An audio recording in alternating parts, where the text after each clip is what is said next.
आप देख रहे हैं केईपी लाइव। अभी कुछ दिनों पहले की बात है, हैदराबाद की एक युवती ने नदी में छलांग लगाकर अपनी जान दे दी और जान देने से पहले जो वीडियो उसने बनाया वो वीडियो सोशल मीडिया पर बहुत वायरल हुआ और वायरल वीडियो के माध्यम से उस लड़की ने बताने की कोशिश की कि उसके पति ने उसे दहेज के लिए घर से निकाल दिया है और अब अपने साथ रखने के लिए तैयार नहीं है। मुकदमेबाजी हो रही थी और वो लड़की उस सोशल मीडिया पर जो वीडियो वायरल हो रहा था उसमें ये बात कहती हुई नजर आ रही थी कि अब बहुत हो गया है, अब मुकदमे नहीं लड़ने हैं। इस तरह की बहुत सी घटनाएं हमारे देश में लगातार होती चली आ रही हैं और दहेज के लिए लड़कियों को, दहेज के लिए महिलाओं को प्रताड़ित किया जाता है, दहेज के लिए उनकी जान ले ली जाती है। इस तरह की बहुत सी घटनाएं हमारे देश में हो चुकी हैं और लगातार इस तरह की घटनाएं होती भी चली आ रही हैं। लेकिन इन पर लगाम कैसे लगेगा,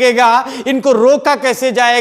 इस संबंध में बहुत दिनों से विचार चल रहा है। और जहां एक तरफ कानून में दहेज लेना और देना अपराध है, वहीं दूसरी तरफ जो मजहब के कानून हैं उन तमाम मजहबों के कानून में भी इस तरह का दहेज लेना और देना गलत माना जाता है। लेकिन फिर भी समाज में चल रहा है, लोग देते भी हैं दहेज और लिया भी जाता है दहेज। इस तरह की बहुत सी घटनाएं लगातार होती चली आई हैं कि जब लोगों को अपनी जान देनी पड़ती है और यह कहा जाता है कि बाप अपनी बेटी की शादी करने के लिए सब कुछ बेचकर दहेज में देना चाहता है और यह चाहता है कि किसी तरह से एक अच्छा लड़का मिल जाए और अच्छे लड़के के साथ उसकी लड़की की शादी हो जाए ताकि उसकी जिंदगी बहुत बेहतर हो जाए और अच्छी तरह से जिंदगी चलने लगे। लेकिन इस तरह की घटनाएं जहां समाज के इस सिस्टम पर सवालिया निशान खड़े करती है, वहीं दूसरी तरफ भारत के जो कानून है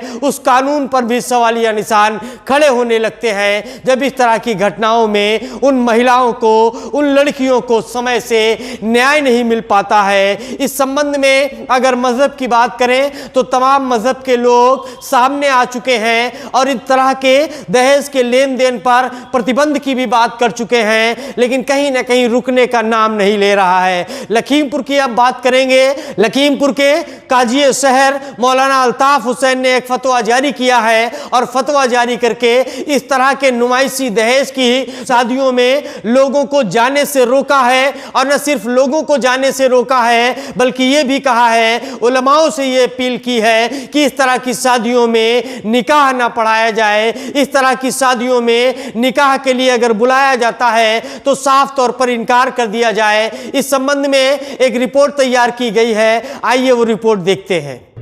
इस्लाम मज़हब ने हमको सादगी के साथ शादी करने का हुक्म दिया है। इस सिलसिले में हम आज सारे सुन्नी उलमा शहर के बैठकर एक हुक्म नाफिज करते हैं कि ज़िला के तमाम सुन्नी उलमा अपनी अपनी मसाजिद में और जलसों में ये बयान करें कि अवामी तौर पर जहेज़ का मुतालबा करने वालों का बाइकाट किया जाए और उन शादियों में शिरकत कतई न करें और न निकाह पढ़ाएं। साथ ही में फजूल खर्ची जैसे कि तमाम लहू-लाभ होते हैं, उसी में नाच गाना डांस वग़ैरह, जिन घरों में रात भर ये सब काम होता है या बारात ले जाते वक्त ये सब करते हैं, उनमें हमारे सुन्नी उलमा कतई तौर पर निकाह न पढ़ाएं। अगर ऐसे में जाते हैं तो क्या होता है? अगर वो जाते हैं तो इस पर उनसे शरई मुआखदा किया जाएगा। जैसा कि आपने इस रिपोर्ट में देखा कि काजी शहर का यही फतवा है कि इस तरह की शादियां जो होती हैं जिनमें नुमाइश की तरह दहेज लिया जाता है, दिया जाता है, डीजे बजाया जाता है, नाच गाना होता है और फिजूल खर्च किया जाता है, इस तरह के फिजूल खर्च की शादियों में लोगों को जाने से रोका जाए, ना जाया जाए, बल्कि ऐसे लोगों की शादियों में निकाह भी ना पढ़ाया जाए। कहीं ना कहीं ये एक बहुत अच्छा कदम है और इस कदम से जहां यहाँ समाज में दहेज नाम का जो दानव है, जो दहेज नाम का एक शैतान है जो हमारे आपके बीच में फैला हुआ है, इस पर भी रोकथाम लगेगी। और जिन बेटियों की शादी दहेज की वजह से नहीं हो पाती है, जो बेटियां इंतजार कर रही हैं अपनी शादियों का, जिनके वालिदैन इंतजार कर रहे हैं अच्छे रिश्ते का और दहेज की वजह से अच्छा रिश्ता नहीं मिल पा रहा है, तो कहीं ना कहीं इस तरह की शादियों पर जब रोक लगेगी तो ये शादियां, यानी जिनके पास बहुत ज्यादा दौलत नहीं है, उनकी बेटियों की शादी भी बहुत आसानी से हो जाएगी। हमारे सहयोगी डॉक्टर आसिफ खान ने खबर की है कि पलिया भीरा हाईवे का जो चौड़ीकरण हुआ है, चौड़ीकरण के बाद में जो आसपास अतिक्रमण है, उस अतिक्रमण को हटाया जा रहा है और जो निर्माण है उन निर्माण को तोड़ा जा रहा है। और जिन लोगों ने अवैध निर्माण करके पक्का निर्माण कर रखा है या अवैध निर्माण करके उन्होंने अस्थायी निर्माण कर रखा है, उस तमाम निर्माण को हटाया जा रहा है और हटाकर नाले का निर्माण किया जा रहा है। इसके अलावा डॉक्टर आसिफ खान ने ही खबर की है कि कुकरा के जंगलों में एक लावारिस मोटरसाइकिल मिली है जो किसी कपड़े बेचने वाले व्यक्ति की है। लोग बता रहे हैं कि इस पर जो व्यक्ति कपड़ा बेच रहा था, यानी जो व्यक्ति कपड़ा बेचने के लिए निकला था, उसे शेर उठा ले गया है। इस तरह की घटनाएं जंगलों में दिनों दिन बढ़ती चली जा रही हैं, शेर आदमखोर होते चले जा रहे हैं। वन विभाग अपनी पूरी जिम्मेदारी के साथ, मुस्तैदी के साथ काम करता हुआ नजर आ रहा है।